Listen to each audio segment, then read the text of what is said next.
ଆସିବ ସିଏମ୍ କିଷାନର 2000 ଟଙ୍କା।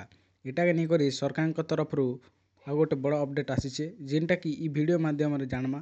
ସେଥିର୍ଲାଗି ଭିଡ଼ିଓକେ ଲାଷ୍ଟ ପର୍ଯ୍ୟନ୍ତ ଦେଖନ୍। ଯଦି ଆପଣ ବି ଜଣେ ଚାଷୀ ହେଇଥିବେ ବେଲେ ସିଏମ୍ କିଷାନ ଅଧୀନରେ ପାଇବେ 2000 ଟଙ୍କା।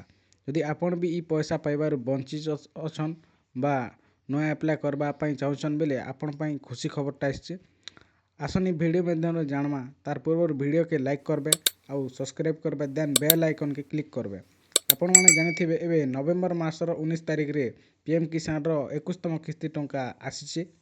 ହେଲେ ଏବେ ବି କେତେ ଅତି ହିତାଧିକାରୀ ଅଛନ୍ ଯେନ୍ମାନେ କି 21ତମ କିସ୍ତି ଟଙ୍କା ପାଇବାରୁ ବଞ୍ଚିତ ଅଛନ୍ ବା ବାଦ୍ ପଡ଼ିଛନ୍। କାରଣଟା ହେଲା ସେମାନେ KYC ନେଇ କରଲାର୍। ଇ କଥା ସରକାର ମଧ୍ୟ ସ୍ପଷ୍ଟ କରିଛନ୍ ଯେ ଅର୍ଥାତ୍ ଏମାନଙ୍କ DBT ଏନେବଲ୍ ବ୍ୟାଙ୍କ ଆକାଉଣ୍ଟ ମଧ୍ୟ ନେଇନା।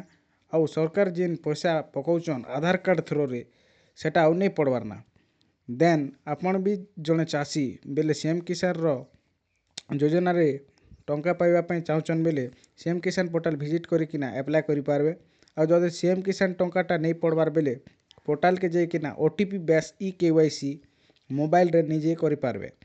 ଦେନ୍ ପଞ୍ଜୀକରଣ କରିବାର ଲାଷ୍ଟ ଡେଟ୍ଟା ହେଲା ଡିସେମ୍ବର 31 ତାରିଖ। ଆଉ ମେନ୍ କଥାଟା ହେଲା ଆପଣ ଯଦି ବ୍ୟାଙ୍କ ଖାତା ସହିତ ଆଧାର ସଂଯୋଗୀକରଣ ହେଇଥିବା ଦରକାର ବା DBT ହେଇଥିବା ଦରକାର।